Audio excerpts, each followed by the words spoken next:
Ladies and gentlemen, the following segment of the podcast is presented exclusively by Hillsdale College. For over 175 years, four purposes have defined Hillsdale's mission: learning, character, faith, and freedom. Thank you for listening, and my sincere appreciation to our brothers and sisters at Hillsdale for their great sponsorship. He's here. He's here.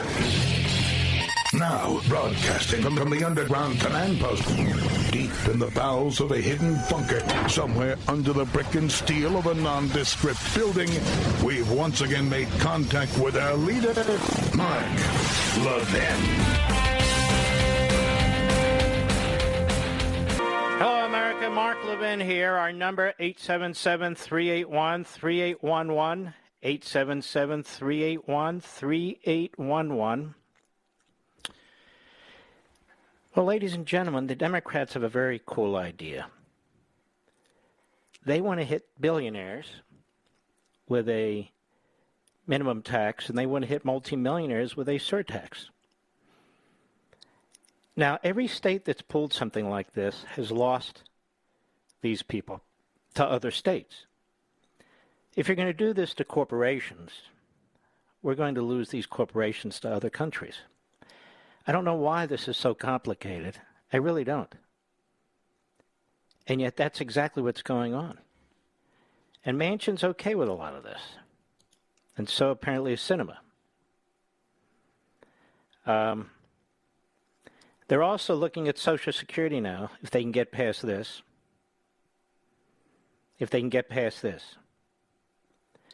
Social Security bill, popular with Democrats. It's known as Social Security 2100 Act. They say as wealth concentration has become more prevalent in America, a couple of things lawmakers can do right now to offset, embrace this Social Security proposal. It comes on the heels of the Social Security Administration's latest estimate that the funds that support the program have 13 years to survive. At that time, people will get 78% of their promised benefits. The bill proposes extending the date to 2038 to give Congress more time to come up with a long-term solution. Would incorporate proposals made by Joe Biden. Let's see. Set a higher minimum benefit for low-income workers. Benefits would be set at 125% above the poverty line, tied to current wage levels. There's a benefit boost for both new and existing beneficiaries amounting to 2%. Annual cost of living adjustments would be tied to the CPI. The CPI, they think, is better than the rate of inflation. And so what does all this mean? First of all, we don't have all the details, but what does it all mean? It means that they're going to change Social Security. Rather than a pension plan, now the benefits will be determined by who you are, what group you're in, economically, and so forth and so on. It's being pushed by, among others, the usual AOC, the chairman of House Ways and Means, is crackpot from Massachusetts, Richard Neal. So this is my point to you. The American Marxist job is never done. It's never over. They want to fundamentally alter Social Security. And not fix it, alter it. I want to talk about this tax that they have in mind, if you don't mind, for the rich, quote unquote. A fellow by the name of Henry Olson has a piece in the Washington Post. He's a pretty good columnist. Says the Biden administration's idea to tax billionaires' unrealized capital gains may sound good to tax the rich. Practice, it would be an unworkable, arguably unconstitutional mess that could harm everyone. In theory, the idea is seductively simple and appealing. Billionaires and the super rich possess massive amounts of wealth in the form of stocks, businesses, and frivolous babbles, such as famous paintings or yachts. These assets appreciate in value, but their owners pay no tax on the value unless they sell it or realize the gain, as tax lawyers put it. Only by selling the asset would a person be able to convert the asset into taxable income. This means billionaires with appreciating assets can become hundreds of billions of dollars wealthier each year, but the government gets nothing. Now let's stop right there. Neither does the billionaire. Because until the billionaire converts that asset, the billionaire can't use it either. So if you put $1 into stocks and it becomes $1 billion, unless you actually do something with that $1 billion, it's not realized yet. If you own a painting, maybe you pay $1,000 for it, it becomes worth $1 million. It's the same painting. It's hanging on the same wall. You can't do anything different with it. So it doesn't have a realized gain. As I discussed the other day, if you own a home, your own home, and you're going to live in it for 20 years, 30 years, 15 years, and so forth, and the value keeps going up and up and up, are you supposed to be taxed, a federal wealth tax, if you will, on the value of the home if you were to sell it, even though you don't sell it? It's bad enough you have localities doing their property tax assessments, but what about the feds? Well, that's the same thing. Under proposal, Democrats are considering that would tax unrealized gains each year as if the underlying asset had been sold. Ford estimates Tesla founder Elon Musk's net worth rose by $126 billion last year as his company's stock price soared. But he surely paid almost no tax on that because he never sold the stock. Okay, so it's not worth anything until you actually do something with it. Biden's plan would tax all that rise, netting the federal government about $30 billion. Do the same for all the nation's billionaires, and the feds could pull in loads of cash without disturbing their lavish lifestyle. Not true. They would have to... Look, that could mean this guy Elon Musk would have to sell some of his businesses, would have to... And by the way, they're not stuck in the United States. They can go somewhere else. I can't think of a more preposterous plan that would force people to go overseas if they wanted to save their money. You're going to be taxed on income you haven't realized yet. Not all assets, he says here, if that sounds too good to be true, it's because it is. To start, not all assets are as easy to value as publicly traded stocks. Privately held companies such as Charles Koch Industries are notoriously difficult to value. Rare but valuable items are even more difficult to fix an annual price. Someone who owns a Leonardo da Vinci or Picasso artwork likely paid more than $100 million for it at auction, but it's almost impossible to assess what a unique work of art would sell for at the end of each tax year. Billionaires are precisely the people with the motive and the means to hire the best tax lawyers to fight the IRS every step of the way, subjecting each tax return to excruciatingly long and expensive audits. Then there's the question of what to do with the capital losses. Expensive assets can go down in value too, and billionaires would rightly insist the IRS account for those reversals of fortune. This would lead to some politically uncomfortable acts if, say, a market downturn coincides with the end of a tax year, as happened during the Great Recession. The U.S. stock market declined by roughly a third in 2008, with a low point at year's end, exactly when the valuations for unrealized gain tax would be determined. This would have led to billionaires marking up massive amounts of unrealized losses. Would the IRS have to issue multi-billion-dollar refund checks to return billionaires' quarterly estimate tax payments? No president will want to be in charge when the IRS does that. And here's the kicker. The Constitution may not even permit taxation of unrealized gains. The 16th Amendment, and of course the Democrats are unfamiliar with the Constitution, the 16th Amendment authorizes taxation of income. And the definition of that seemingly simple word has spawned a long history of complicated case law. Whether something's defined as income often has to do with whether a person has complete control over a source of money that can then be used in trade, to purchase, or invest as one sees. Unrealized gains don't fit under the rubric because the wealth is on paper, not in the hands of the owner to use as he or she wants. In 1920, the Supreme Court ruled that stock dividends or splits cannot be taxed because they're not income. That's just one example of a torturous series of cases the court would inevitably have to consider to determine if Congress even has the power to tax unrealized gains. This is a wealth tax, folks. That's what it is. It's a wealth tax. And there's nothing in the Constitution that provides Congress with the power to tax wealth. But that's what it is. It's through the back door. Now listen carefully to this, because I warned you about this yesterday. If Congress does have that power, that is to tax something that's actually not yet earned. It will only be a matter of time before lawmakers apply the tax to ordinary Americans. Because there's an enormous amount of money. Basically, they're taxing the equity in your home. And most people would have to sell their home or borrow money on their equity to pay for it. Well, it's the same with a major corporation. They're not going to put the money into research and development. This is all third world stuff. Anyone who owns a house or has a retirement account has unrealized capital gains. Billionaires get all the attention, but the real money is in the hands of the broader public, as I keep saying.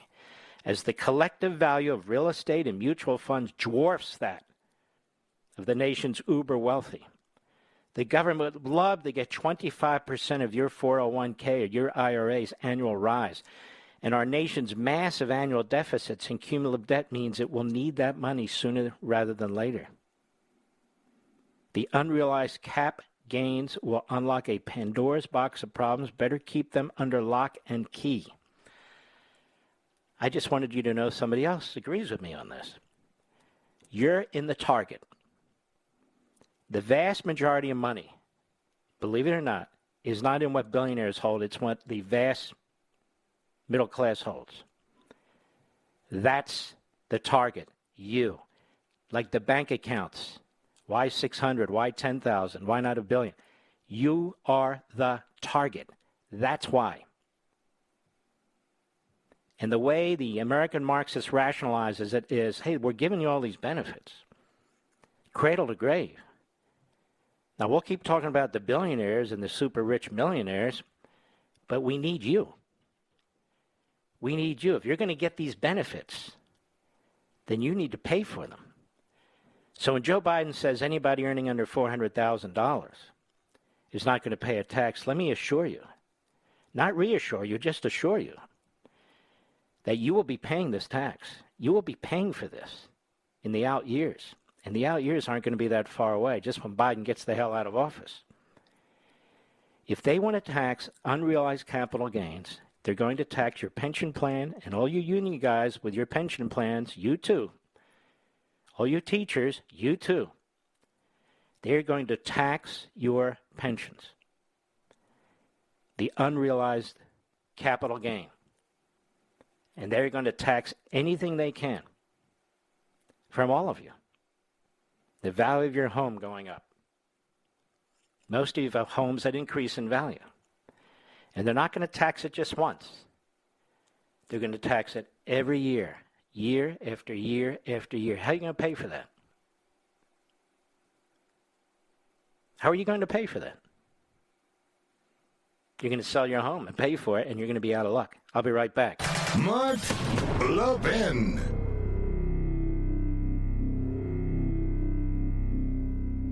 Are you worried about America's future? Times of trouble are full of reasons to despair. But those who built and have preserved our country didn't despair. And if we're going to do our part, we need to draw on the books, the history, and the ideas that gave our forefathers and mothers strength and inspiration. Hillsdale College was founded in 1844 to teach these things, and it teaches them still today. The great news is that we can all study these things along with Hillsdale College professors right in our homes. Through Hillsdale's free online courses, we can study the history of our civilization, the wisdom of ancient and Judeo-Christian philosophers, and the writings of Shakespeare and Mark Twain. We can reacquaint ourselves with our Constitution. We can learn how the Constitution has been undermined, and more importantly, how it can be recovered. My friends, as we fight in defense of family, faith, and freedom, let us draw on the best of the past with Hillsdale's guidance to save the greatest nation on earth. Begin learning today at levinforhillsdale.com. That's Levin for Hillsdale.com.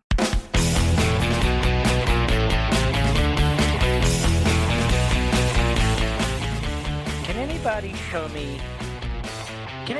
give me one example in any Marxist/socialist economic system where the rich pay the freight as opposed to the quote-unquote masses? Can anybody give me one example? You know, Biden's been in office 10 months. Seems like 10 years, 10 months. his policies and that of his party, and his party clearly is not really an American party anymore. It is, as I say, an American Marxist party. It has many of the same features as these radical European parties. And in 10 months' time, the price of produce, meats, fowl, bread, in other words, the price of all groceries have gone through the roof. And the shelves are empty. I did that little research myself, going into one of our supermarkets here. They're not full. They're not full when you're getting milk. They're not full when you're getting yogurt. I don't eat yogurt, but I was walking around and looking. Another issue with the toilet paper and the paper towels. I went and looked in the frozen foods section. There you go again. People stocking up on frozen foods. And I'm thinking to myself, this is 10 months of profligate spending with a threat of massive taxation, dislocation in certain industries that have been targeted by this administration, most prominently fossil fuels, and the consequences are unbelievable. Now, what makes anybody think that by doing more of this, they're going to turn the economy around? They're going to make this a quote-unquote more just and fair country or economic system more just and fair? Where has this ever worked? It never works anywhere. It can't work. It's an impossibility. I wrote a whole book on it called Ameritopia.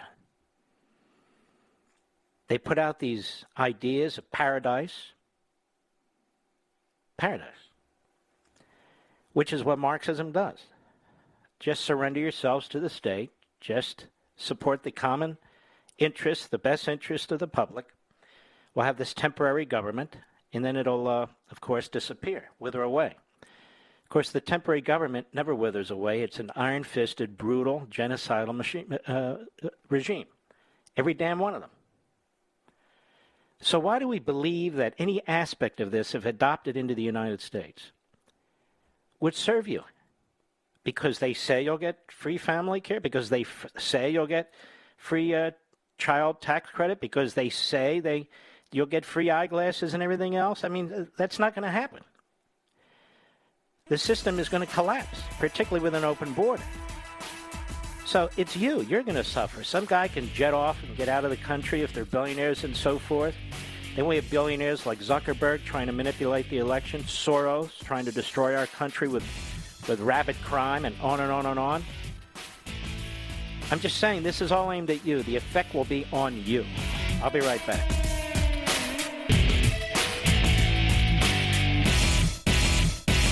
Are you worried about America's future? Times of trouble are full of reasons to despair. But those who built and have preserved our country didn't despair. And if we're going to do our part, we need to draw on the books, the history, and the ideas that gave our forefathers and mothers strength and inspiration. Hillsdale College was founded in 1844 to teach these things, and it teaches them still today. The great news is that we can all study these things along with Hillsdale College professors right in our homes. Through Hillsdale's free online courses, we can study the history of our civilization, the wisdom of ancient and Judeo-Christian philosophers, and the writings of Shakespeare and Mark Twain. We can reacquaint ourselves with our Constitution. We can learn how the Constitution has been undermined, and more importantly, how it can be recovered. My friends, as we fight in defense of family, faith, and freedom, let us draw on the best of the past with Hillsdale's guidance to save the greatest nation on earth. Begin learning today at ləヴin4hillsdale.com. That's L-E-V-I-N for Hillsdale.com. More logic than allowed by law. The Mark Levin Show. Call now at 877-381-3811. I want to thank Newsmax, Chris Ruddy and the team over there.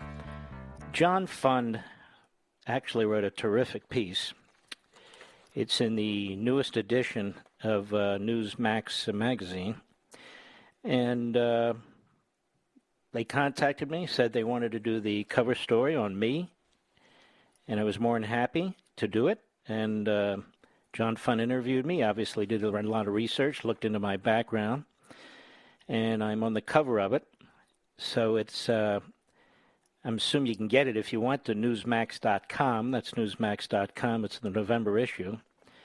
And just did a fantastic job The cover is Mark Levin, his Fight to Save America, talk radio powerhouse. Marxism will destroy America. Is that really what we want in the greatest nation on the face of the earth? And they go through a little my background, things that I did as a young man. They have a number of photos here. When I served on my school board, Mr. Producer, I don't know if you've seen this yet, full head of wavy hair, and but I was even more outspoken, you might say. Some of you might say rambunctious. As a 19, 20-year-old school board member than I am as a radio host, so people would really hate me.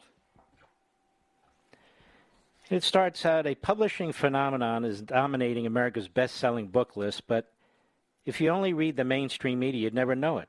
Radio host Mark Levin's American Marxism has gone through 13 printings and sold over 1 million copies in just 10 weeks. For every one of those weeks, it was the #1 New York Times bestseller. All 9 of Levin's previous books were bestsellers, with 7 of them also hitting #1. Despite this sizzling record, American Marxism hasn't been reviewed by a single major publication. And he goes on to talk about Sam Tannenhouse, who used to do book reviews at the New York Times and actually did reviews and had individuals do reviews for conservative books, but that's pretty much over, unless they're trashing it.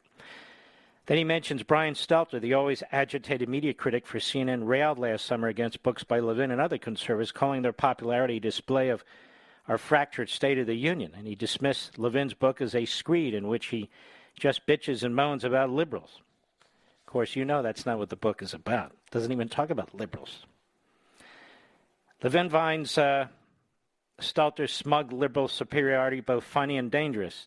He, of course, has never read any of my books, and when he tried to write one, it bombed because all of it was bitch and moan about Fox News, Levin responds.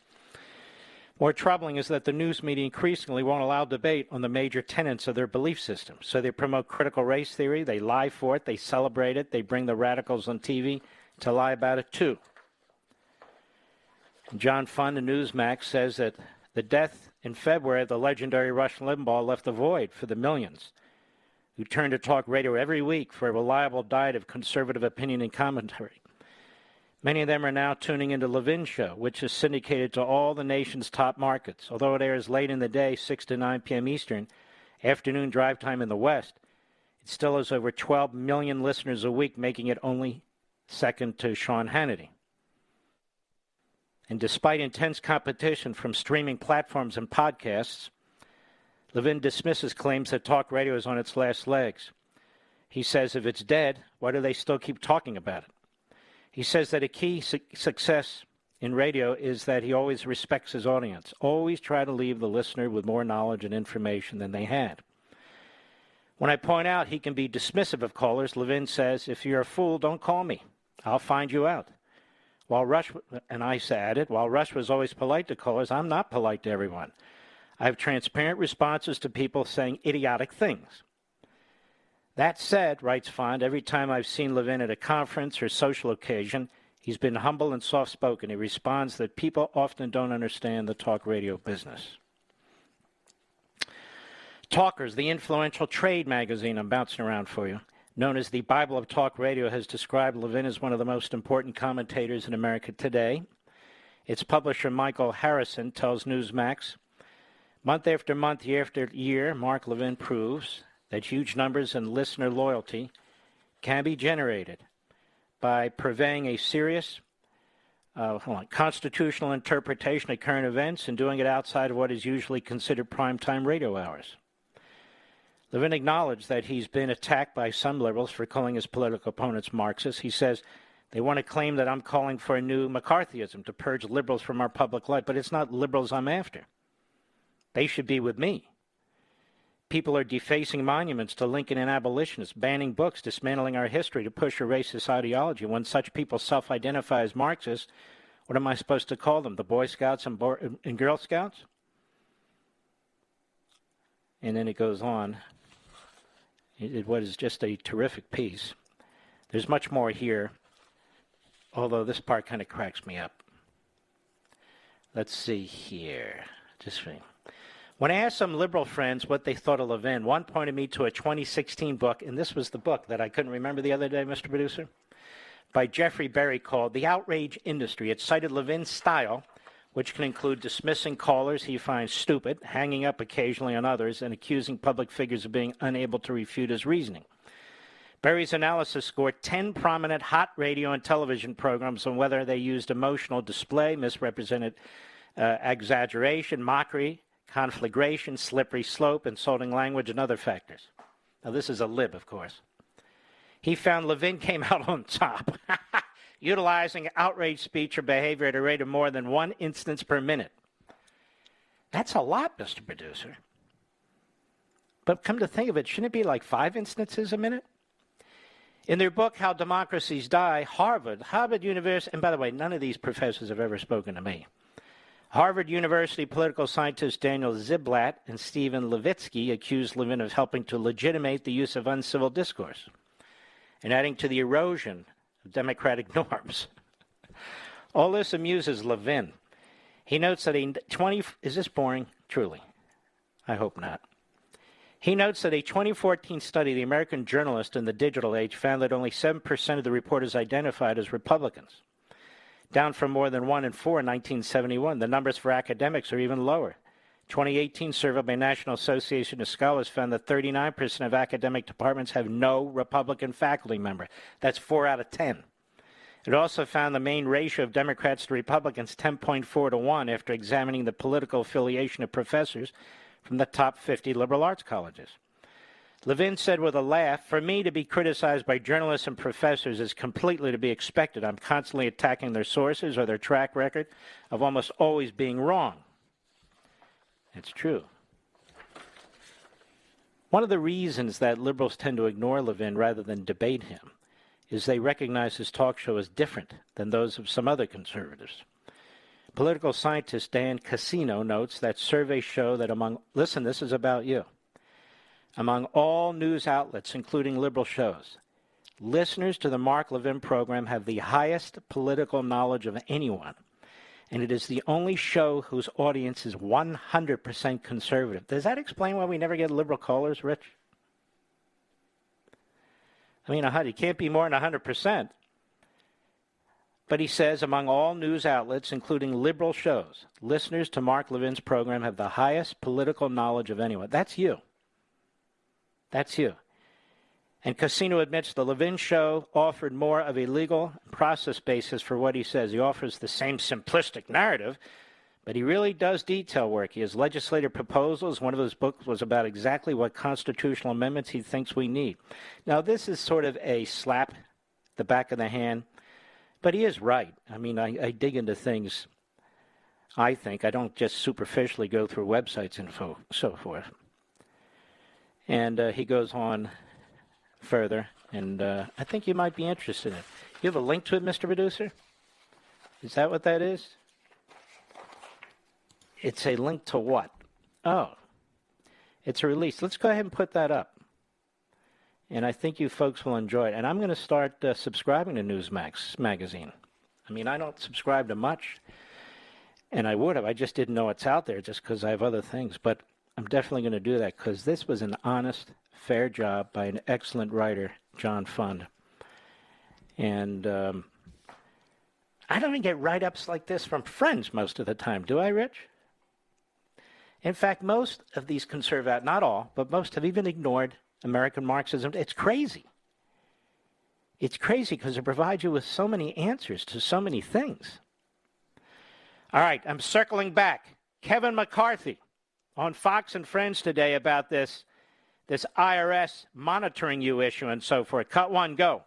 Remember what the socialist countries in Europe have done. They imposed a wealth tax, and France, Germany, and Sweden pulled it back because they realized it doesn't work. Remember, America has tried this before, alternative minimum tax, that only went in with a handful of Americans had to pay it, the wealthiest. And what happened as years progressed?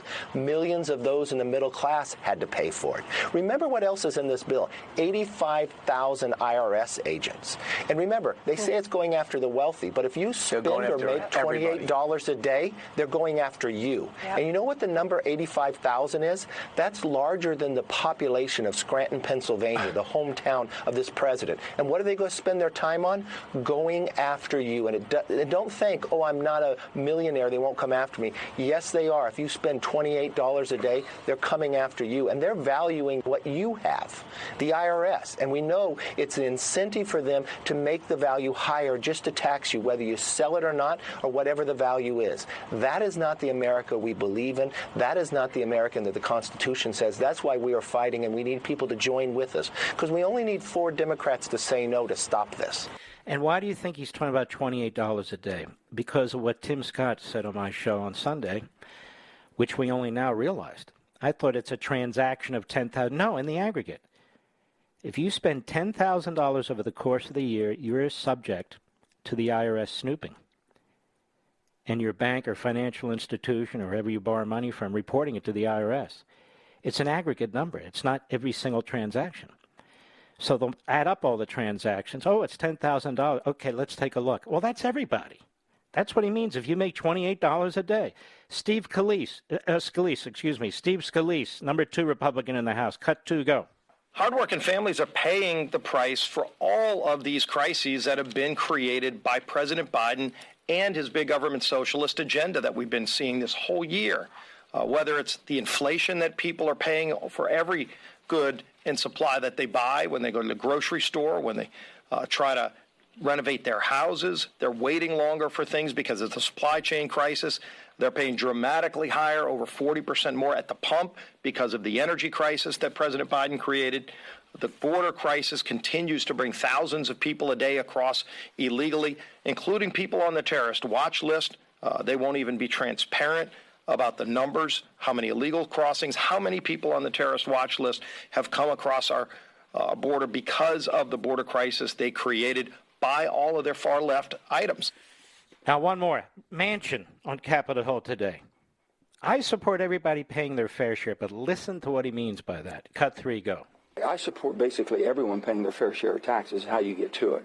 We all have a different approach to that, but as far as on taxation, I think that corporations should be paying at least a minimum if you're doing business in the United States. I'm open to any type of thing that makes people pay that's not paying now. So people that don't report income like you and I do and earned income, there has to be a way for them to pay their fair share. There you go. He's bought in. On the earned income, we pay earned income and so forth, but other people should have to pay too. Okay, that means he supports what is a violation of the 16th Amendment, the word income, that is on wealthy people or wealthy corporations, on corporations, period, that have not actually realized the income. That is going to be a disaster for this economy, for you. It's going to destroy home ownership. It's going to destroy investment in various industries and manufacturing plants in this country. Research and development is going to be killed. We're not going to be number one in terms of inventing new drugs and everything. This is going to drag us back into a third world type environment. That's exactly what it's going to do, ladies and gentlemen. It's going to wreak havoc on this country. Because the people who are writing this are people who almost never have served in the private sector. And it's just incredible. It's a wealth tax. And you're going to pay it every single year. And they're going to base it. Just look, it's not by accident. It's like a jigsaw puzzle. They want to muscle up the IRS, 85,000 new IRS auditors, right? They want to give it tens of billions of more dollars, right? They want to be able to get into your banking accounts or your whatever kind of account you have. They want to be able to get into that. They want to be able to tax you for the increased value of your IRA or your 401k even before you retire and you tap into it. This is what they're doing. It's like destroying ICE and the Border Patrol. They know you won't put up with them zeroing out their budget, so all they do is they tie their hands and tell them they can't enforce the law. So they're busy doing things that they shouldn't be doing. They should be securing the border. Okay, they're selling their entire tyranny by getting you to focus on billionaires when you better focus on yourself because they're coming for you. I'll be right back. Mark Levin.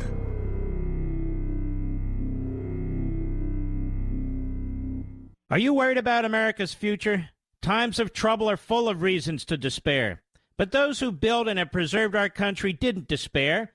And if we're going to do our part, we need to draw on the books, the history, and the ideas that gave our forefathers and mothers strength and inspiration. Hillsdale College was founded in 1844 to teach these things, and it teaches them still today. The great news is that we can all study these things along with Hillsdale College professors right in our homes. Through Hillsdale's free online courses, we can study the history of our civilization, the wisdom of ancient and Judeo-Christian philosophers, and the writings of Shakespeare and Mark Twain. We can reacquaint ourselves with our Constitution. We can learn how the Constitution has been undermined, and more importantly, how it can be recovered. My friends, as we fight in defense of family, faith, and freedom, let us draw on the best of the past with Hillsdale's guidance to save the greatest nation on earth. Begin learning today at ləヴɪn4hillsdale.com. That's L-E-V-I-N for Hillsdale.com.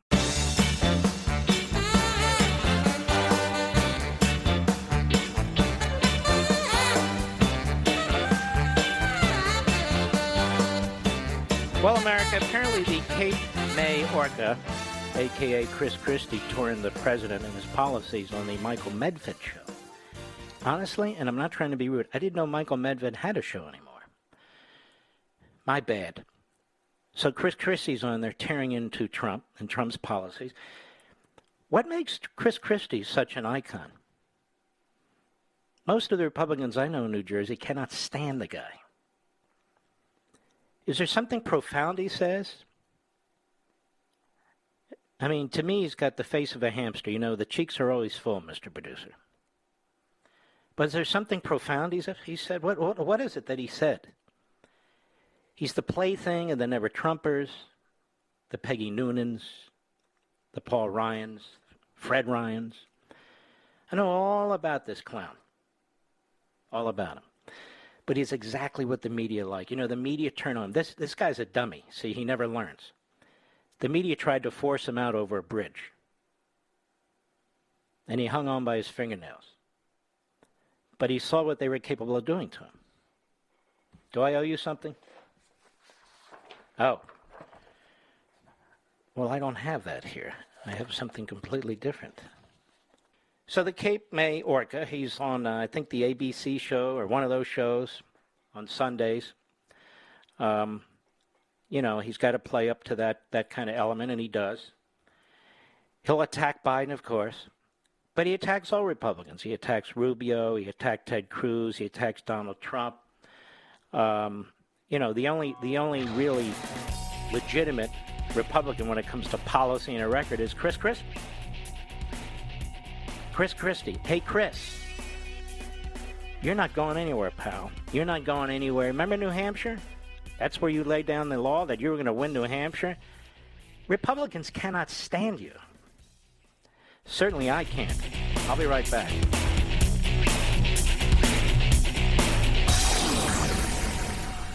He's here. He's here. Now, broadcasting from the underground command post, deep in the bowels of a hidden bunker, somewhere under the brick and steel of a nondescript building, we've once again made contact with our leader, Mark Levin. Hello, America. Mark Levin here. Our number 877-381-3811, 877-381-3811. You hear these attacks on Trump, they're going to pick up, even among the repubes, like Chris Christie and so forth, and the media, and they don't want you to know the true nature of this man. I wasn't even going to tell this story, but I'm going to tell you this story. It's short.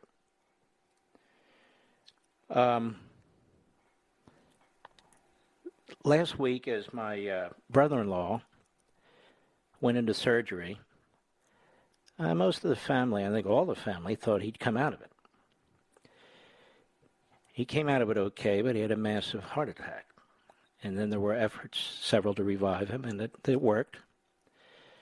But they got worse and worse and worse without getting into the details. Well, President Trump called him. President Trump called him middle of the evening. I believe it was Friday. Could have been Thursday, but no, I think it was Friday. And the phone was put to his ear, as the whole family had done this. And President Trump told him that he should fight on, that the country needs him, that he knows he was an early Trump supporter, that he's greatly loved by the family and even him. And a few other words that I don't need to repeat. It went on for about 90 to 120 seconds. And then I got a call yesterday around noon from President Trump saying, I heard that Joe passed away. I said, yes, sir, he did. And again, I won't repeat what he said, but he made some very, very compassionate remarks. And of course, in President Trump's life, he's met, hundreds and hundreds of thousands of people and so forth and so on, but to take an interest in an individual here, there, and everywhere, and this isn't the only time he's done things like this. He's a thoroughly decent and compassionate human being who loves his country. And you know, he has the veneer of being very tough and very solid, and he has to be. He has to be, or these people would destroy him, which is what they try to do each and every day. And we're thankful that he fights. We're thankful that he pushes back. But I wanted you to know this, because if I don't tell you, how would you know that all these vicious and brutal attacks on this man are unbelievable? And in almost every instance, he's fighting back, he's pushing back, he's responding to an attack, something of that nature. That's the truth. And he did a hell of a lot for this country.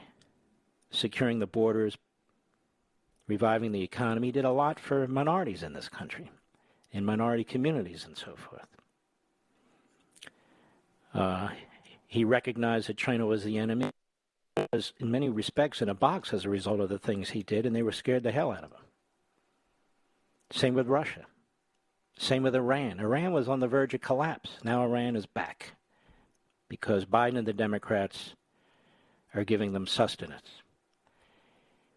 Even Un, the inbred in North Korea, was pretty much in a box. He wasn't firing missiles off. And nobody said he could do it, but Trump made a deal with Mexico, where the Mexican army was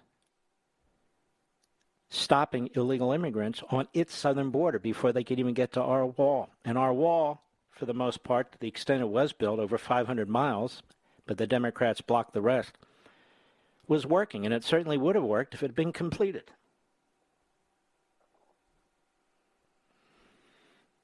So many positives. He pushed the vaccines through with Operation Warp Speed. He was getting a lot of red tape from Fauci and the FDA and the CDC.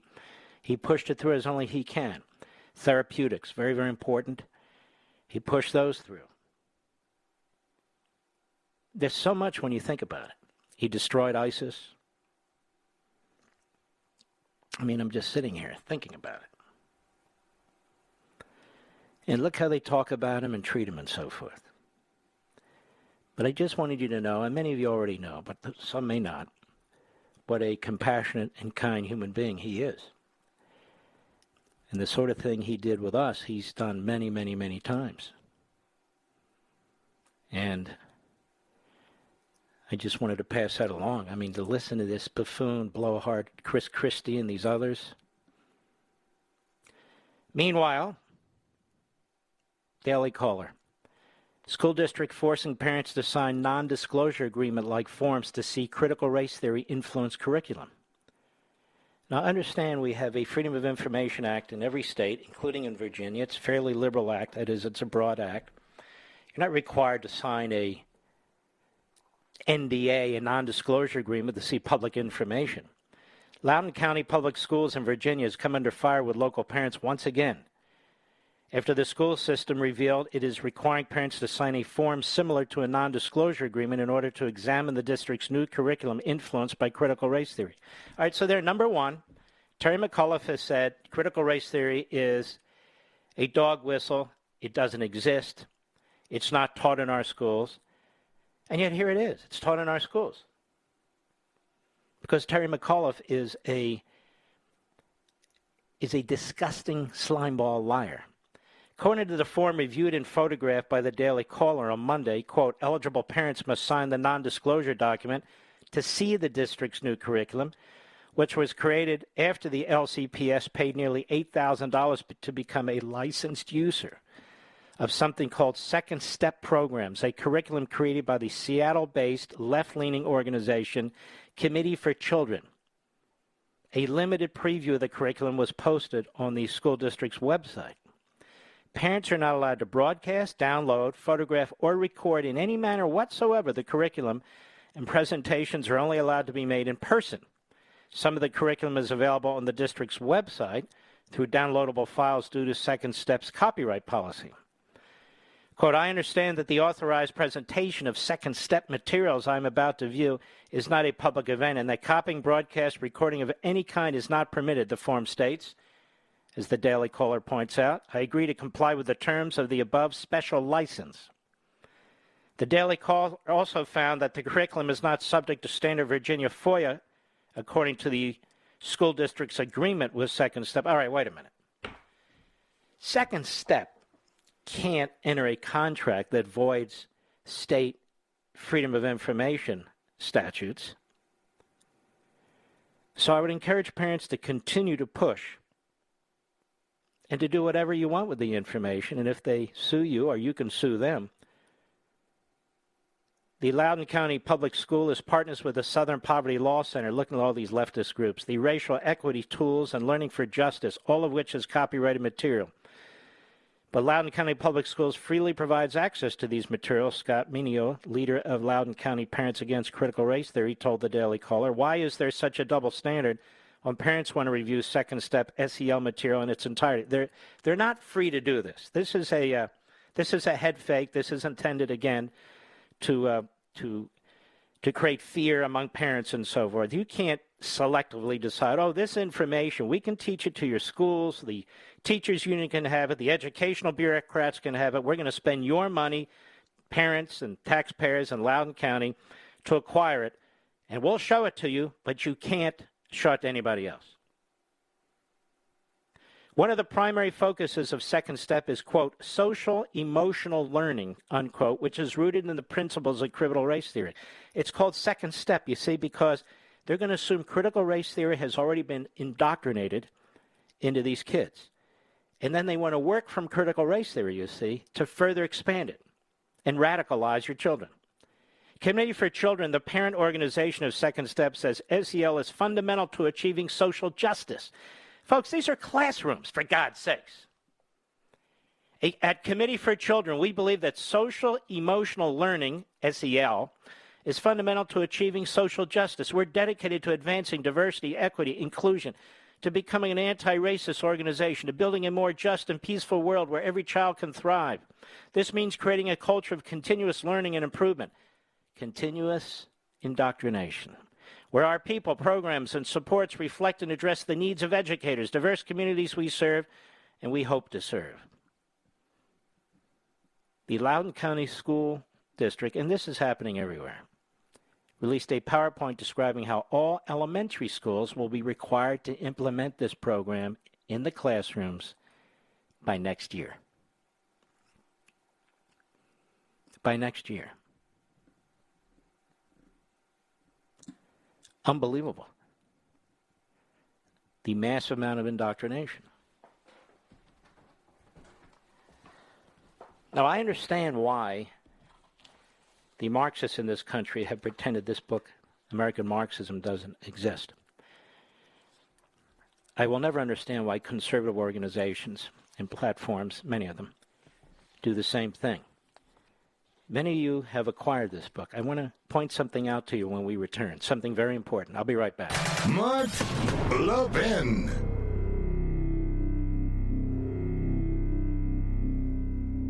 Over 2,000 of you, my listeners, made the switch from overpriced wireless carriers to Pure Talk over the past few months. We want the rest of you to join us and to see what we're talking about. If you're with AT&T and Verizon or T-Mobile, your family could save over $800 a year just by switching to Pure Talk. You get great coverage, you can keep your phone and your number, and you'll save a fortune. Pure Talk is the top-rated wireless company by Consumer Affairs with the absolute best consumer service team based right here in America. Does that sound good? Well, it gets better. Right now, get unlimited talk, text, and 6 gigs of data, just $30 a month. And if you go over on data, they don't charge you for it. They don't care. Go to puretalkusa.com and enter promo code Levin Podcast. Again, puretalkusa.com, promo code Levin, Levin Podcast. And when you do, you'll save 50% off your first month. That's puretalkusa.com, promo code Levin Podcast. Pure Talk USA, simply smarter wireless.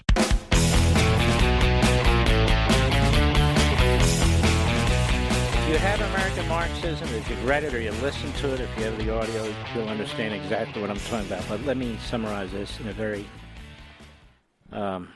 compact way, concise way. Marxism is an economic theory, for the most part. And without getting into all aspects of it, as I explained earlier in the book, it requires two classes, generally, the proletariat and the bourgeoisie. The proletariat are the workers and so forth. The bourgeoisie, the landowners and wealthier people, managers. And so there's this constant struggle. And he talks about the bourgeoisie eventually falling to the proletariat. He goes into these rather convoluted concepts about labor, profits. But it turns out it's not just about economics. He says that everything that has come before has been unjust. Everything that's come before has taken the wrong direction. You know, we have monarchy, we have feudalism, capitalism, which he hated, and so forth. And so he felt he had this whole new idea, which he stole in part, of course, from Hegel and Rousseau, and applied it purely to economics, which made it somewhat different. But it wasn't working in the United States. We had the Industrial Revolution. And despite what you see on TV and despite what you're taught in books and so forth, the Industrial Revolution created the vast middle class of America. And during the end of the Industrial Revolution and beyond, it created all these technologies and foods and systems and so forth that have made the middle class of America, so-called middle class, the wealthiest people on the face of the earth, wealthier than the wealthiest people in 98% of the rest of the world. And so you're mostly satisfied. You're mostly happy. And so what happened was they said, well, this isn't working. We're not going to be able to overthrow the American system this way. So there were splinter theories, and one of them came out of Harvard Law School, a guy by the name of Derek Bell, who was a average or worse law professor in the 1970s. And he felt that we should basically apply this Marxist model to race. And many of his contemporaries thought he was unhinged, thought that he was a fringe ideologue. Thomas Sowell used to denounce him as really kind of a dumb guy who didn't make a whole lot of sense. But dumb or not, it doesn't matter. Over time, he taught enough people, and then other professors joined in as they became more and more radicalized. This is something that has now permeated throughout colleges and universities, starting in law schools and starting in the Ivy League schools. And it's called critical race theory. Now, why do they call it critical race theory? Because critical race theory, underlining the word theory, does not require actual data or statistics or proof of any kind. And they make that point. They make our story is a story of examples. Now, that's just perfect, because you can always pick out examples of imperfection, of racism, of brutality, of violence. Whatever the issue is, whatever the circuit, you can always point out examples. So they're saying, we argue by example. We argue by storytelling. What happened in 1860? What happened here? We don't want to hear about how many people fought the Civil War. We don't want to hear about... No. None of that matters. Moreover, if you disagree with me, you're part of the white dominant culture. In other words, you're a white supremacist. So it's a built-in immunization, as you would expect from Marxism, which is they're immunized from debate or discussion, because if you hold certain views in support of the principles and the doctrines of our founding, then you're obviously a white supremacist. Even if you're not white, it really doesn't matter. Your mind has been colonized, imperialized, or whatever. Out of this movement also grew the transgender movement. Out of this movement also grew other movements, like the climate change movement, the degrowth movement, around the simultaneous to the critical race theory movement in Europe in the 1970s. Different approaches, the splintering of Marxism.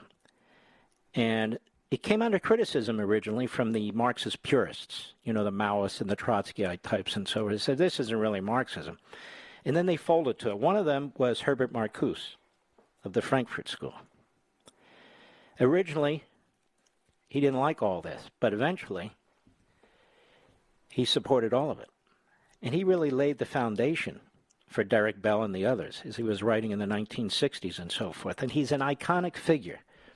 Obviously, he's dead and gone, but he was an iconic figure on the New Left. The Students for Democrat Action, all these violent groups. And he preached violence. And he was a tenured professor. And there are other professors who've talked about how to bring Marx into the classroom that I write about in American Marxism, and they have succeeded. And they've also succeeded in pushing out contrary views. They've also succeeded in this incestuous faculty, hiring faculty.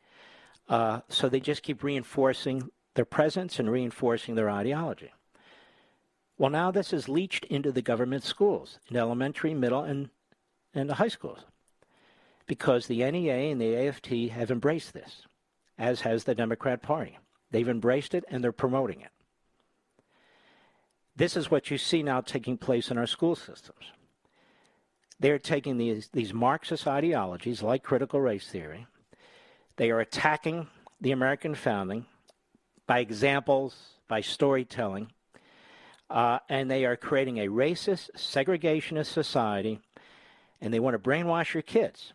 And the Democrat Party is all in, and Biden's all in. And Loudoun County School Board.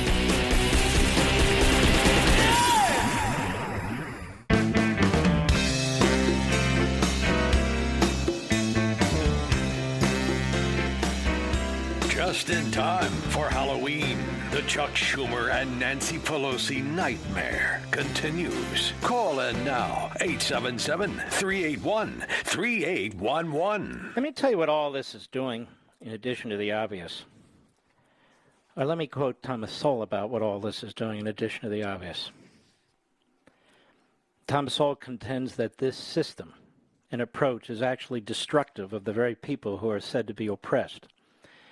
In the context of multiculturalism, Sowell argues, and again, this is an American Marxism, quote, if the dogmas of multiculturalism declare different cultures equally valid, and hence sacrosanct against efforts to change them, then these dogmas simply complete the sealing off of a vision from facts, and sealing off many people and lagging groups from the advances available from other cultures around them, leaving nothing but an agenda of resentment building and crusades on the side of angels against the forces of evil. However futile or even counterproductive these may turn out to be for those who are the ostensible beneficiaries of such moral melodrama. So what's he talking about? He's saying this idea that there's a white dominant society and white supremacists, generally speaking, and then there are minorities or black people who are not the beneficiaries but the victims of this over the past 100 years, is so destructive the lack of diversity, the lack of interpersonal activity and thinking, the lack of treating individuals as individual human beings, the lack of learning from other cultures, other ethnicities, other races, and so forth, they're all destroyed. Because you're going in there and saying, these white people have privilege, these black people or brown people or red people and yellow people, they don't. Therefore, they're victims and oppressed, and they have been for hundreds of years. And you over there, you white people, even if you're not white, if you think like a white person, this is how they get you. If you think like a white person, you're the perpetrators. Now, we need to fix this. Fix what? It's an attack on the system. It's an attack on the society. Liberty fixes all things. But I argue in the book, critical race theory goes beyond arguing that different cultures are equally valid. It declares that society is a systematically racist, white-dominant culture, and it lists those who are disaffected, dissatisfied, and malcontented into a growing legion of anti-American revolutionaries, where minorities are at a dagger point with quote-unquote white-dominant societal forces. This is a big problem. A big problem. Marcuse and Marxists spawned critical race theory and a seemingly endless list of disgruntled, ideologically driven groups. Discrimination is based on race, ethnicity, gender, sexual preference, economics, and a potential myriad of other diverse human characteristics, qualities, preferences, and circumstances. In fact, often individuals and groups are said to be victims of more than one kind of discrimination. This is what they mean by intersectionality. For example, if an individual is female, Muslim, and black, she is said to be subjected to multiple forms of discrimination. This has been given a name by, among others, University of California, Los Angeles law professor Kimberly Crenshaw, intersectionality. Intersectionality. This is such a damnable poison. Such a damnable poison. Now, what is critical race theory? Again, Professors Richard Delgado and his wife Jean Stefancic, both teach law at the University of Alabama, of all places. They say the CRT movement is a collection of activists and scholars engaged in studying and transforming the relationship among race, racism, and power. The movement considers many of the same issues that conventional civil rights and ethnic studies discourses take up, but places them in a broader perspective that includes economics, history, setting, group, and self-interest and emotions and the unconscious. Gee whiz. Unlike traditional civil rights discourse, which stresses incrementalism and step-by-step progress, critical race theories question the very foundations of the liberal order, including equality theory, legal reasoning, Enlightenment rationalism, and neutral principles of constitutional law. After the first decade, critical race theory began to splinter and now includes well-developed Asian American jurisprudence, a forceful Lat-crit or Latino critical contingent, feisty LGBT interest groups, and now a Muslim and Arab caucus. Although the groups continue to maintain good relations under the umbrella of critical race theory, each has developed its own body of literature and set of principles. So like Marx, this movement openly disdains and rejects mankind's progress over the centuries, if not several millennia, which serve as the underpinning of American and society and other advanced societies, as well as racial progress made in our country, which is dismissed as an improvement by, for, and of the white privileged class. And by rejecting equality theory, legal reasoning, Enlightenment nationalism, and neutral principles of constitutional law, critical race theory reveals itself as a radical dogma and a fanatical cause led by true believers. And there's certainly much more to read and say about it. But now we're in the second phase in the Loudoun County school system, but we know that's in many school systems because this is software that the county bought for $8,000. We're in the second phase. And there'll be endless phases. Did you ever think you'd see anything like this? Where the Democrat Party, the media, academia are pushing an ideology that has as its purpose to overthrow the civil society and obviously American society. And the more people who are brought in here illegally from all walks of life, different races and ethnicities, the more they're going to be pulled into this critical race theory ideology. The nation is balkanizing. It's tribalizing.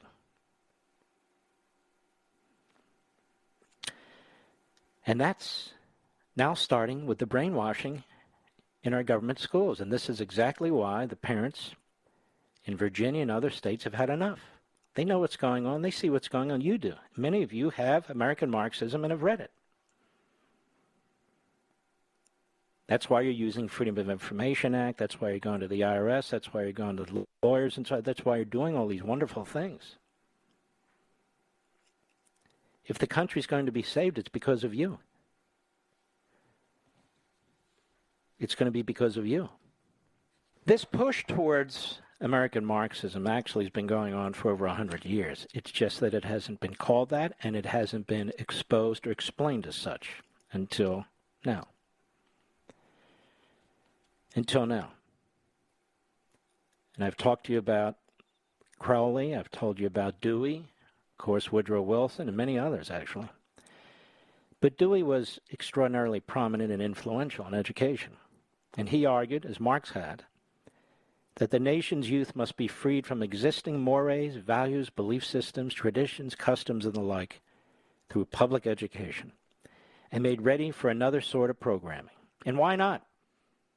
This is, again, in American Marxism. The classroom provides a captive audience of millions of children, a perfect setting for Marxist-oriented indoctrination.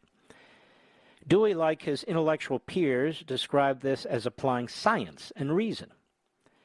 He wrote, under the influence of conditions created by the non-existence of experimental science, experience was oppressed in all the ruling philosophies of the past to reason and the truly rational.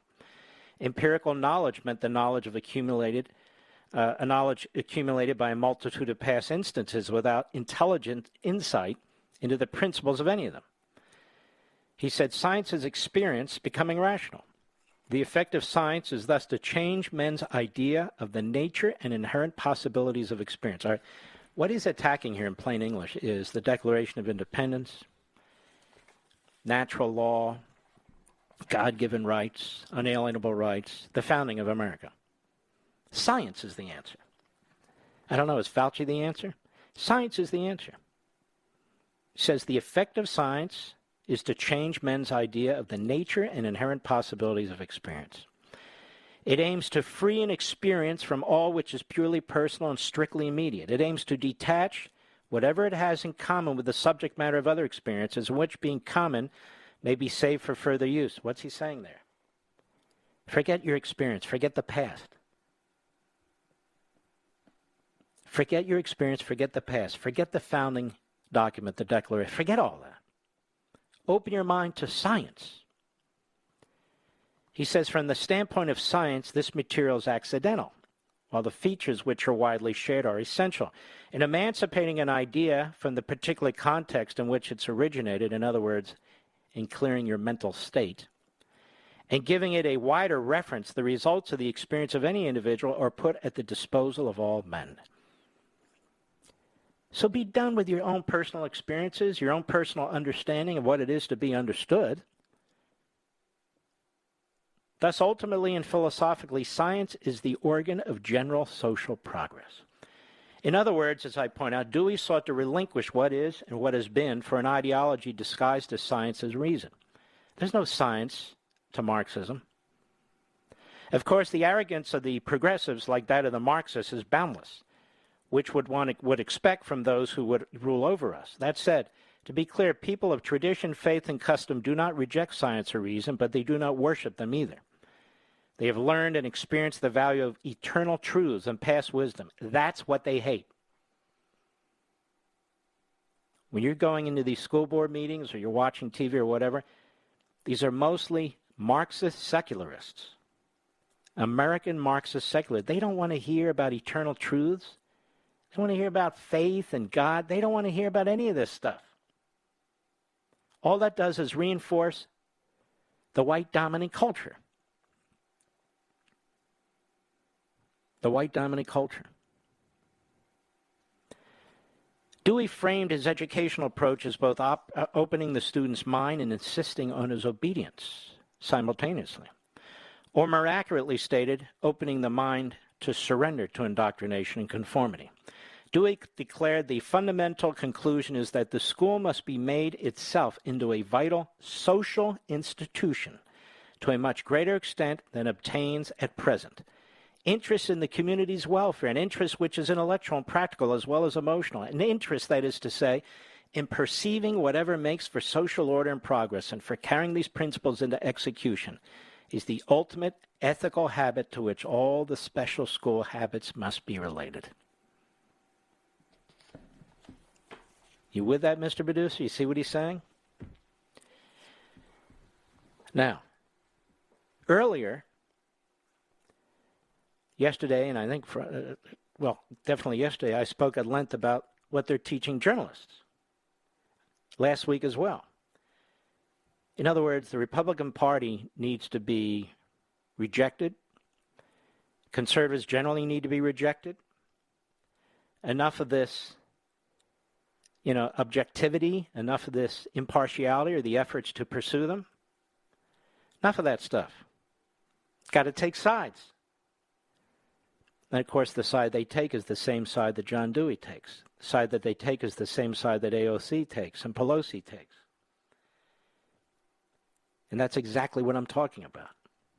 Journalism and education. These are now propaganda and indoctrination mills by individuals who mostly think alike through groupthink, live similarly, have the same social circles, and really no connection at all with much of the American people. That was journalism that we discussed the other day, and today it is education that we're discussing today. It's all in American Marxism. I'll be right back. Mark Levin.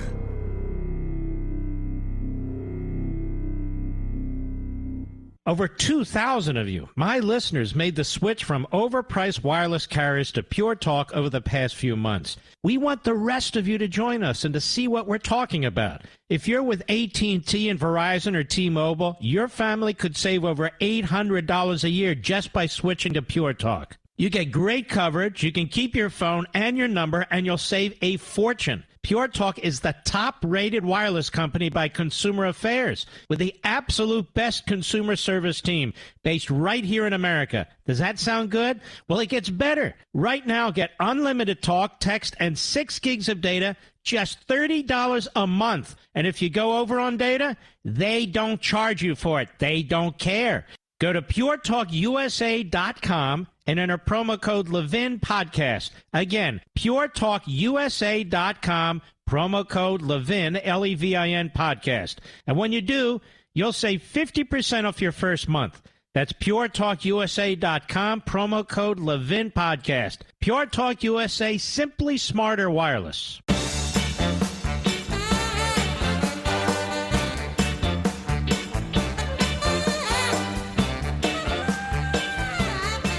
I want to thank you folks again and again and again and again. Life, Liberty, and Levin was the #1 news talk cable show, primetime Sunday evening. And we're up against football. So that is quite remarkable. And that's because of you, because you tune in, my radio audience. You tune into my Fox program on Sundays. And I cannot thank you enough. And as long as you keep tuning in, I'll keep doing it. If you stop tuning in, I'll stop doing it. There's other things to do. But that said, I think it's a very informative show. I think it's intriguing in some ways, fun and entertaining as well. And that's because of the guests, because of the format we use, and because of you, my loyal radio audience. It's always because of you, frankly. All right, folks, I'll be right back. Ladies and gentlemen, this final hour of the podcast is sponsored exclusively by AMAC, the Association of Mature American Citizens. Now over 2 million conservative members strong, AMAC believes in and stands up for the values that we care about: faith, family, and freedom. Thank you for listening, and please support AMAC. And you can become a member at amac.us/join. He's here. He's here. Now, broadcasting from the underground command post, deep in the bowels of a hidden bunker, somewhere under the brick and steel of a nondescript building, we've once again made contact with our leader, Mark Levin. Hello, America. Mark Levin here. Our number, 877-381-3811. 877-381-3811. You remember when Nancy Pelosi ripped up President Trump's speech? She had a paper version. She was fun. She ripped it up, and it was neatly cut in the places to make it possible for her to rip it up. Despite her manly biceps, apparently she needed help. So we have a congressman by the name of Duncan who, on the House floor, he's wearing a Let's Go Brandon mask. Doesn't say F. Joe Biden. It says Let's Go Brandon. And so CNN and the New York Slimes are very concerned about this. Cut 8, go. This is a single entendre, by the way. You explained it very well, what Let's Go Brandon means. But it's just a mask that says F. Joe Biden. Mm-hmm. That's what it's doing. And that's from a U.S. congressman on the House floor. Yes, they're very offended. A U.S. congressman on the House floor did that? That's very unbecoming. Now, these people use the F word left and right. Their favorite comedians use the F word left and right. It's all well and good. But a Republican congressman said, Let's Go Brandon, which really means F. Joe Biden. No, he didn't have F. Joe Biden on his whatever, mask, wearing his, it said, Let's Go Brandon. Now, Maggie Haberman is the fraud, the far-left fraud who writes for the New York Slimes. Did you know she's far-left, Mr. Producer? Very, very far left. She's far left. You know, I'm far right, she says. But she's very far left, and she's supposed to be a journalist. Go ahead. It's a huge breach of a norm that you would. I don't even know how to describe this as a norm, because this is just something that I never would have even imagined somebody was going to be doing. Wow, I never would have imagined this. That's unbelievable. He never would have imagined it. Excuse me. The birthing woman here. Go ahead.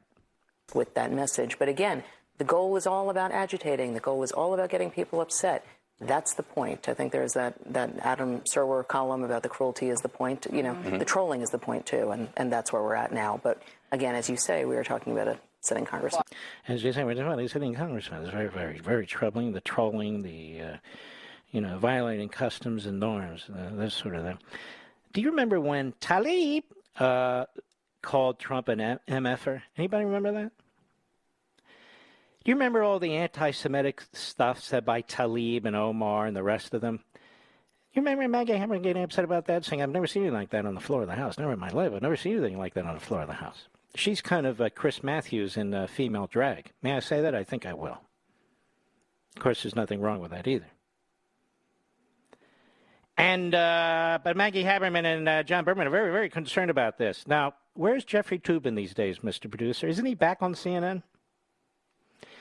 Now, that is a breach of a norm when you're dropping your pants and doing what he did. That, to me, is the breach of norms and customs and all the other stuff, which apparently Maggie Haberman's okay with because why? Because she's a CNN contributor. All right, let's get to somebody serious. Governor Ron DeSantis at a press conference yesterday. This guy is so damn sharp. He's thinking, okay, they don't want these cops? We in Florida, we'll take these cops and we'll incentivize cops to come to Florida. How about that? I mean, that really is sharp. Cut 9, go. No. It is not. No. It's for officers, period. It has nothing to do with their vaccination status. So that's just wrong. That's a bad. I think there was a headline from a corporate outlet, which we all know corporate media lies. Okay, they do not tell the truth. Assume what they tell you is false, and then figure out why they're telling you a false narrative. I put that out there as a proposal months ago, and the reason we're doing it is because people are being treated poorly in Seattle and Minnesota and New York, NYPD. They don't have the support. They've had their funding cut. They get criticized if they just enforce the law. Some places they don't even enforce the law, like in San Francisco. They don't prosecute people shoplifting, so you have rampant crime. So that's why we're doing it, because morale is low. Morale is low for years because of how law enforcement's been treated. But when you saw all the rioting last summer, all the vitriol directed at them, Florida stood up and said, we back the blue. And so we are 100% excited about saying anyone that's being mistreated, if the morale's low, if you can't take that environment, and we have openings here, you're going to get an environment where people are going to support you. And I think that's something and I can tell you the people that have come down from some of these places already, you talk to them, it's the best decision they've ever made. So we're looking to capitalize off a lot of communities across our country who have turned their back on law enforcement, who aren't providing them the support, where there's all kinds of different problems with just being able to do the job. So it has nothing to do, it will be available to anyone who comes. And so if people are trying to say it's a vaccine issue, it's not, has nothing to do with that. They've been mistreated for a long time. I don't think a police officer should be fired over shots. I don't think that's correct. They've been out in the line. They've been out for months, a year and a half, 2 years, doing their job. And we said that they were heroes for a while, and now all of a sudden some jurisdictions want to fire them. I think that's wrong for sure. Well, what would Maggie Haberman say over at the New York Slimes, Mr. Producer? Well, he's just trolling. That would be different. That violates our norms. We don't do that sort of thing. We attack the cops. We undermine the cops. We brutalize the cops. We fire the cops because they won't be vaccinated. That's what we do. That's what we do to the cops. Systemic racism among the police forces in the country. So this governor is just trying to be a contrarian. That's all. He's just trying to be a contrarian. We're talking about a sitting governor, after all. A sitting governor. God, I wish he was my governor. Don't you wish he was your governor, Rich? You're in New York, where you have a hack who was never elected governor, but where there's so many governors like this all over the country. I mean, I can't believe we got to defeat this guy, McAuliffe, don't we, America? Meanwhile, you hear how the governor, DeSantis, talks about the police office. John Oliver is, of course, a moron. Is he on the Comedy Channel still? I think so. Oh, is it HBO? Okay, even worse. And you have to understand, these people are worth tens of millions of dollars. They have 20, 30 on a given day comedy writers. They have people who go into the bathroom with them and wipe their you-know-what. But they're always down for the revolution. And I love it when this guy comes in with a British accent, which means he's purposely immigrated to the United States. I don't know if he crawled over the southern border or did it legitimately or what his excuse is. But I want you to hear how he talks about the cops. And to quote Maggie Haberman, this is really a mistake. This violates our traditions, our norms, that's it, our traditions. Did I say norms? Yeah, violates all that. All right, cut 10, go. A constant refrain we hear from cops every time they kill. Why does he always sound like he's burping? Let's start from the top, please.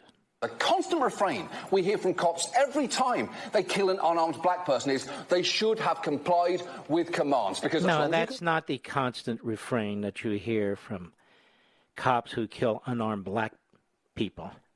You're a sick bastard. You're really sick. I mean, it's unbelievable, the kind of propaganda that these phony columnists push. Go ahead. Things will supposedly go well. But that only seems to work one way.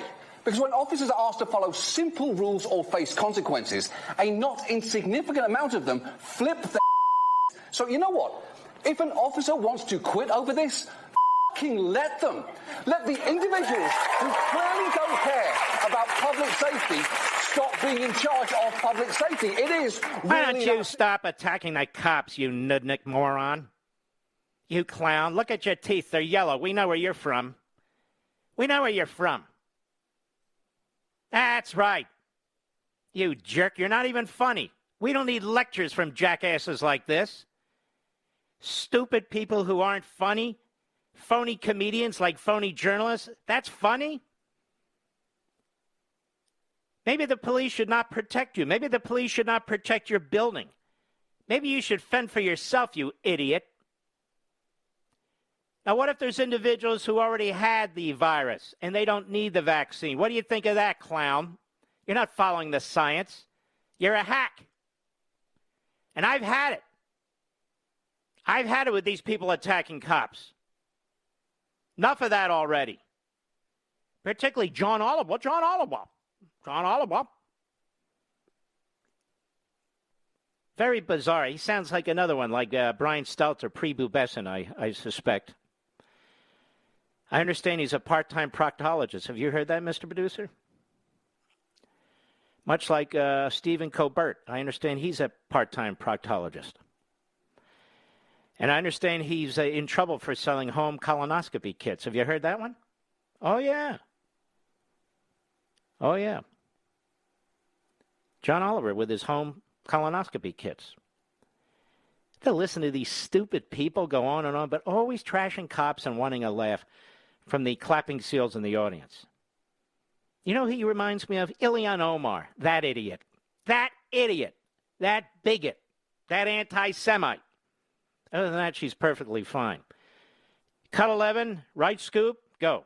What we must also recognize is that the reduction in policing currently in our city and the lawlessness that is happening is due to two things. One, the police have chosen to not fulfill their oath of office and to provide the public safety they are owed to the citizens they serve. Now, this woman is mentally deranged. Comes into the United States. We have open arms for refugees like this. And attacks the country from within. She's the enemy. Just listen to her. So the Minneapolis police, who were defunded in significant respects, who came under attack, the precinct was burned down, on and on and on. It's their fault that violence is rising in the city. Their fault. Now, it's your fault, you jerk. You clown. You moron. It's your fault, Ilhan Omar. You know what Ilhan says backwards, don't you, Mr. Producer? Neither do I. Just thought you did. I'll be right back. Mark Levin.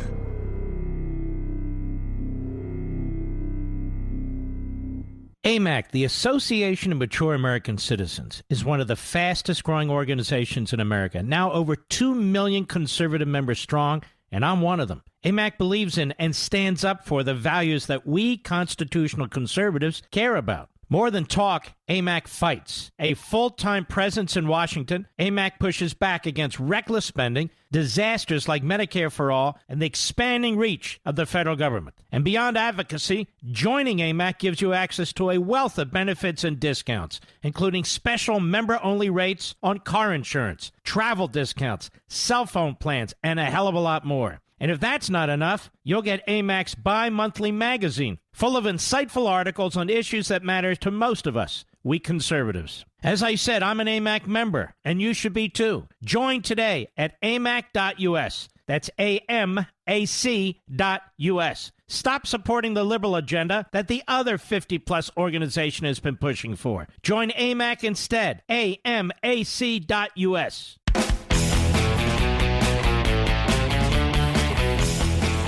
All right, let's have some fun, shall we? Yes, we shall. Glenn Youngkin ad. Now, what you have to, it's the back and forth where McAuliffe defends Ralph Northam in his blackface and his KKK outfit in 2020 after saying it was offensive in 2019. And this is one of the things that's really upsetting former governor of Virginia, Douglas Wilder, first black governor of Virginia, and so far the only black governor of Virginia. And so it's the back and forth of Terry McAuliffe in 2020 defending Northam because he wanted his support, and then in 2019 talking about how he needs to go. Cut 12, go. A page from a 1984 medical school yearbook of Democratic Governor Ralph Northam of Virginia, showing a photo of two people, one in blackface, one in a KKK hood and robe. Friday evening, it came out that Ralph indeed was, he said, he was in the picture. Friday night, when I talked to him, there was a question if he was in the photo. At that point, for me, morally, the only right thing to do, and it was hard. I called Ralph on Friday night. He made a horrible mistake Friday night when he didn't know if he was in it or not. If it's not him in the photo, which is what he's saying, why do you still think he should resign? Well, first he said it was Friday night. How do you not know if it's not you? Oh, we know in Virginia. Instinctively, you know if you put black paint on your face. You know if you put a hood on. Well, he didn't do Ku Klux Klan. It's now come out he wasn't either one of them. But it doesn't matter whether he was in the photo or not in the photo at this point. Listen, even if it had been him in the blackface, you know, it was a dumb mistake 40 years ago. But this is more than dumb. This is racist. It doesn't matter how Terry McCall feels. That photo that was in that yearbook was so offensive to the African-American community. And he told me Friday night when I talked to him, I never would ask for him to resign. But, you know, we moved on. I grew up in New York, and all fairness, so I didn't know what blackface was. I knew at a young age, blackface, 1985, he just didn't do it. If you're making an excuse for this, saying, oh, this is what happened when this person was young, you need to check yourself.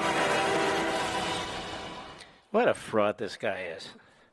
Less than 12 months apart, takes diametrically opposed positions on this disgusting governor of Virginia, like the disgusting lieutenant governor, the disgusting attorney general.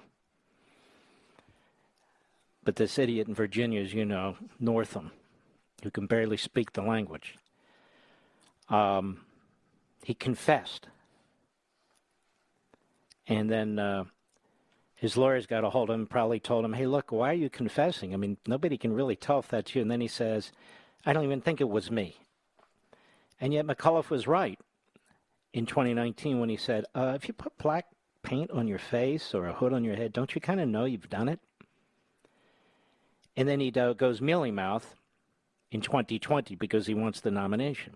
And again, this is one of the things that has greatly disturbed Doug Wilder, the former governor of Virginia and the first black governor of Virginia. Now, the big lie of the 2000 election, you know, they keep talking about, well, the Trump and the Trump supporters. And the slob there, the Cape May Orca, you know, he joins in and he wants to be on the in crowd. You know, you can see where Christie was not on the in crowd most of his life. You know, you could probably see him as a little kid and teenager getting his ass kicked across the playground. Couldn't you see that, Mr. Producer? Quite a substantial kick that would require, too. I think you could break your toes, break your foot. In any event, we want to thank Grabian for a montage of Democrats embracing the big lie of the 2000 election. That wasn't a legitimate election. George Bush really isn't president. I wonder what Maggie Haberman thinks of that. Does Maggie Haberman think that was okay? I don't think that was okay. Does she think it's okay? Apparently she thinks that's okay. Cut 13, go. We won that election. Al Gore won the election. Al Gore was elected president of the United States. Right. This wasn't counted. You know it. I know it. They know it.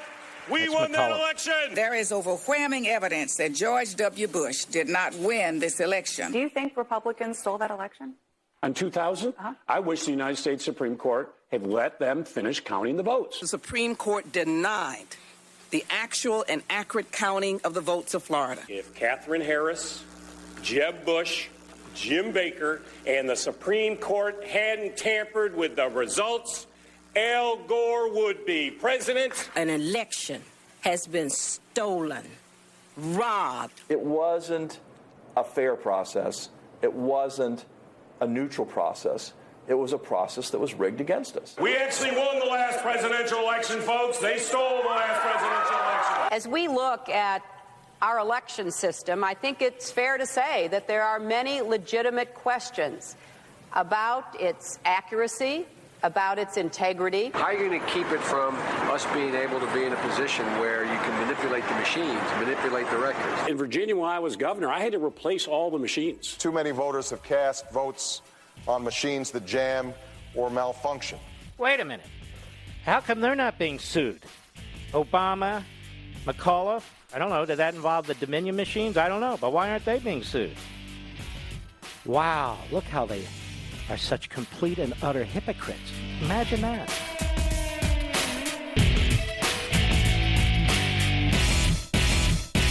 AMAC, the Association of Mature American Citizens, is one of the fastest-growing organizations in America, now over 2 million conservative members strong, and I'm one of them. AMAC believes in and stands up for the values that we constitutional conservatives care about. More than talk, AMAC fights. A full-time presence in Washington, AMAC pushes back against reckless spending, disasters like Medicare for All, and the expanding reach of the federal government. And beyond advocacy, joining AMAC gives you access to a wealth of benefits and discounts, including special member-only rates on car insurance, travel discounts, cell phone plans, and a hell of a lot more. And if that's not enough, you'll get AMAC's bi-monthly magazine, full of insightful articles on issues that matter to most of us, we conservatives. As I said, I'm an AMAC member, and you should be too. Join today at amac.us. That's AMAC.us.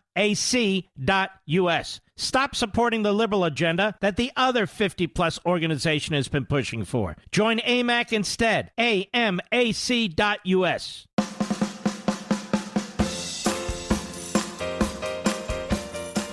Mark Levin, a champion of freedom. You know, you're one of the greatest champions of freedom in this country, if not in the English-speaking world, Mark. Call Mark at 877-381-3811.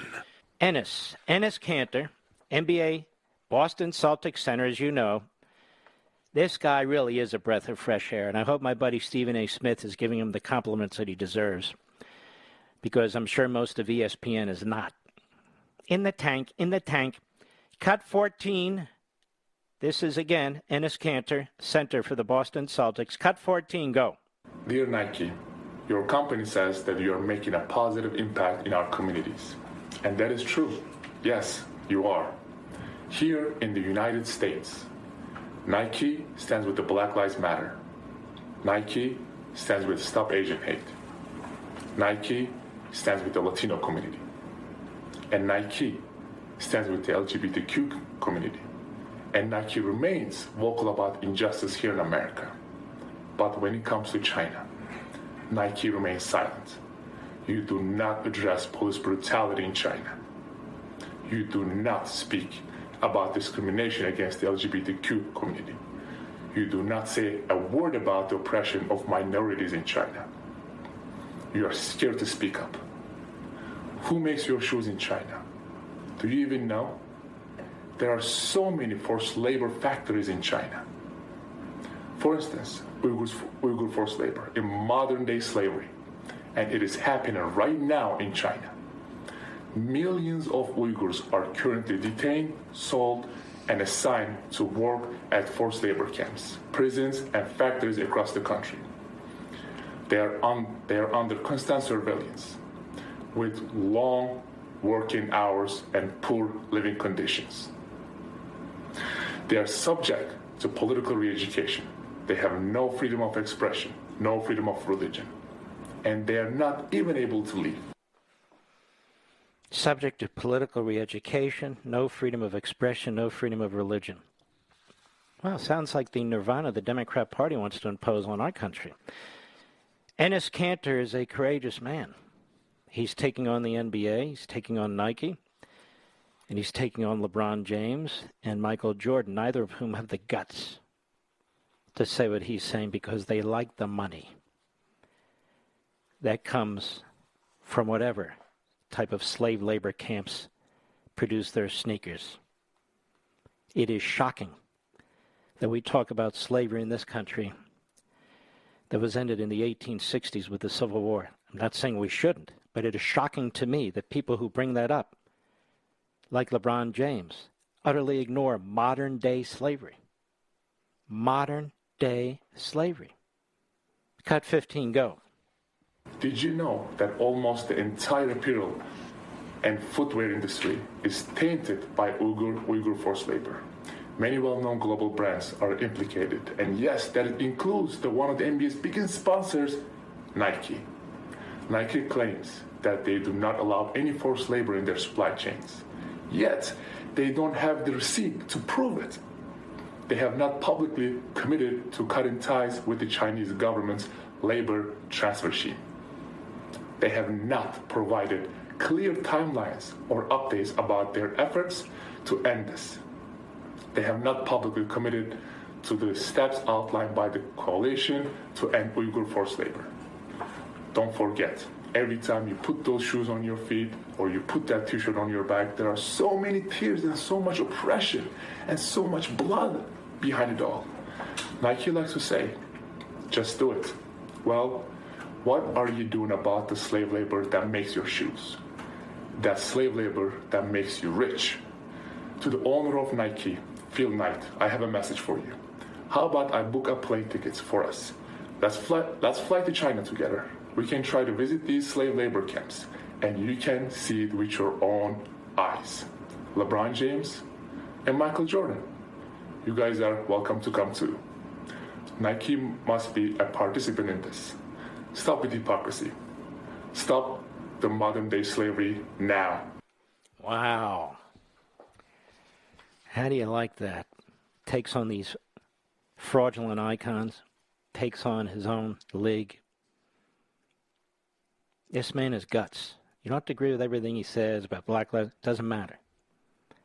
This man has guts. Enes Kanter. He's got morals. No excuses. Slavery is slavery.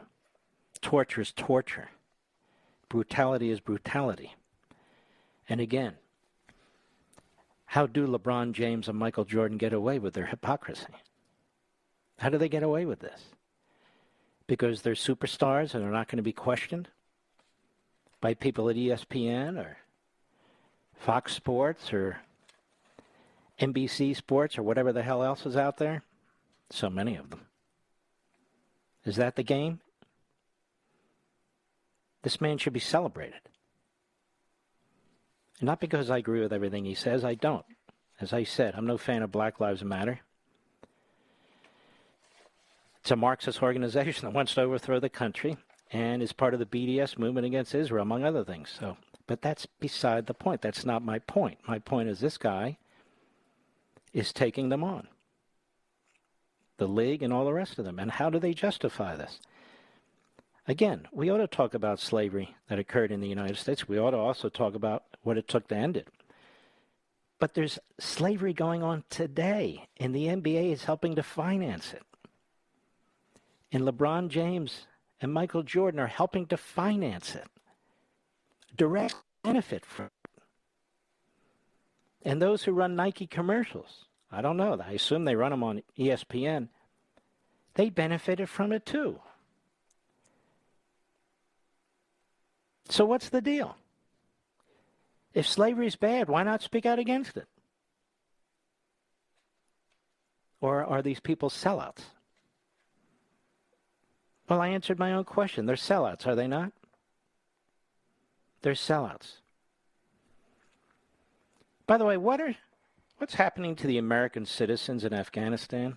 Remember they said there's about 100 of them, Mr. Producer? About 100 of them. Turns out we're now told there's 439 of them. Not to be confused with 440 of them. So there's the Undersecretary of Defense for Policy, somebody named Colin Cowell. And, some of them want to get out. Some of them don't want to get out. And how do they know that? You have to be out of your mind to be an American citizen, not want to get out of the Taliban hell. Cut 16, go. In terms of how many American citizens we estimate are currently in Afghanistan, the Department of State is in contact with 196 American citizens who are ready to depart, and arrangements are being made for them to do so either via air or over ground. And another 243 American citizens have been contacted and are not ready to depart, either because they want to stay in Afghanistan or aren't ready. Those are the current numbers. Oh, really? What about their family members? That's why most of them are staying. It's not that they aren't ready or they want to stay. It's because they have family members. They're not going to leave them there. And I don't even know where they get these numbers from. They don't know where they pull them out of their ear. They pull them out of their ear. And, of course, this is not even discussed anymore. It's not even discussed by the major media anymore. Psaki's not even questioned about it. One final clip. Mazie Hirono. You know, no matter your past, no matter how stupid you are, no matter how rude and what kind of an ignoramus you are, you can get elected to the Senate too, like Mazie Hirono. Think about it. Cut 17, go. Did I hear you say that Al-Qaeda and ISIS-K are developing the capability to attack the U.S. within 2 years? What I said was that the current intelligence community's assessment is that ISIS-K could potentially develop a capability within 6 to 12 months, and that Al-Qaeda could potentially develop that capability within 1 to 2 years. But it's precisely that threat that we need to remain vigilant yes, so well, I'm very vigilant against it, and I'd like us to disrupt it. How are you going to be vigilant against it and disrupt it, Mr. Undersecretary of Defense for Policy? They don't have the ability to do that now, ladies and gentlemen. So now we're told that ISIS-K, not to be confused with the rest of the alphabet, that ISIS-K will be able to hit us in 6 months to 2 years. Borders wide open. We have massive numbers of military personnel who are on the firing list. Same with police officers. And then if we're hit again, we will be hit again. Everybody, these same politicians, what happened? I don't understand. What happened? What's going on? Apparently the ISIS-K and Al-Qaeda don't believe in diplomacy. Imagine that. Go ahead. How do we determine whether they have the intention or the will to attack once they have the capability to do so? Well, I think we are actually fairly certain that they have the intention to do so. And I think the committee had the opportunity to hear from the intelligence community in a classified setting not too long ago, and we can follow up in the closed session. But we have considerable evidence that they have the intent. The question at the moment is the capability. Well, they have much more capability now since they have all of our weapons, don't you think? They have a country to operate out of. We don't seem to have a country since the Democrats and Joe Biden think the border should remain open. If a country doesn't have enforceable borders, I guess it's not a country anymore. People coming into this country, we don't know anything about them. The getaways. Oh, we have known getaways and unknown getaways, only under the Biden administration.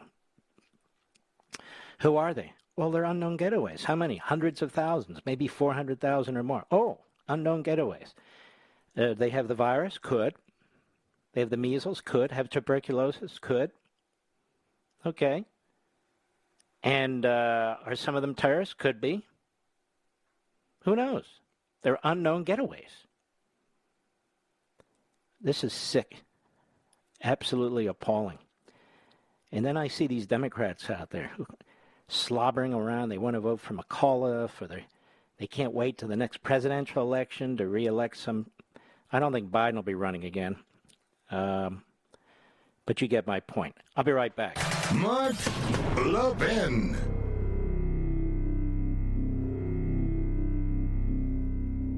AMAC, the Association of Mature American Citizens, is one of the fastest growing organizations in America. Now over 2 million conservative members strong, and I'm one of them. AMAC believes in and stands up for the values that we constitutional conservatives care about. More than talk, AMAC fights. A full-time presence in Washington, AMAC pushes back against reckless spending, disasters like Medicare for All, and the expanding reach of the federal government. And beyond advocacy, joining AMAC gives you access to a wealth of benefits and discounts, including special member-only rates on car insurance, travel discounts, cell phone plans, and a hell of a lot more. And if that's not enough, you'll get AMAC's bi-monthly magazine, full of insightful articles on issues that matter to most of us, we conservatives. As I said, I'm an AMAC member, and you should be too. Join today at amac.us. That's AMAC.us.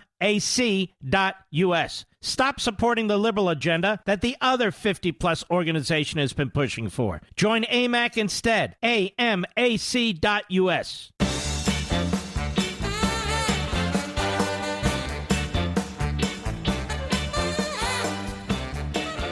Tomorrow, Richie V will be here, Mr. Call Screener.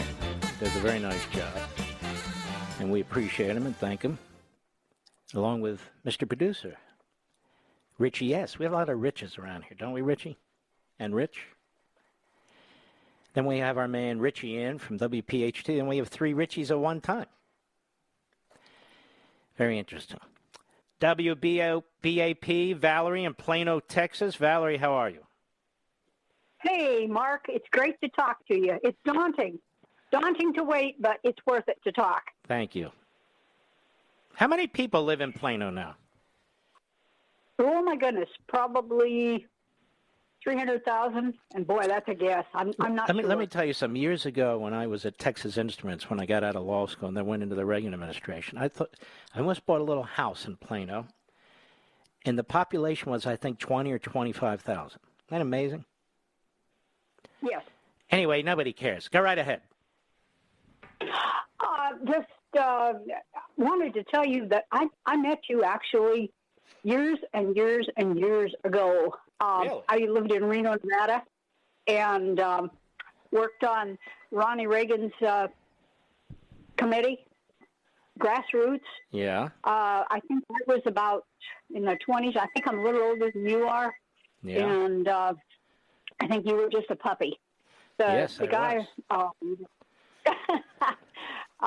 fellow that was kind of heading things up was Paul Laxalt. Oh, yeah. He was best friends with my best friends, Jack and Marianne Christensen. Really? And they got me into it. So where did we meet? You were there for something. Yeah. A committee meeting or who knows what. And Yeah. I just happened to be on the sidelines, and they introduced me, and I said, "Hi, how are you?" And, of course, you were busy.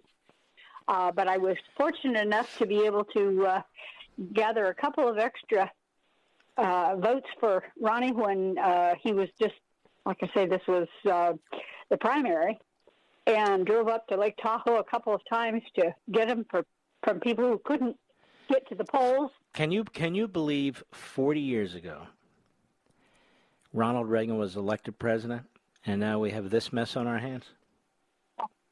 He would be appalled. I mean, he defeats the Soviet Union. We have the greatest economy imaginable, as Trump did so many magnificent things, and now look at the dreck we have. The Biden, Obama, McAuliffe running. I mean, they bring out the dregs. Thank you, my friend. I really appreciate it. We salute our armed forces, police officers, firefighters, and emergency personnel. I will see you on Thursday. Please tune in. Richie V is all set to go. And be safe. God bless each and every one of you.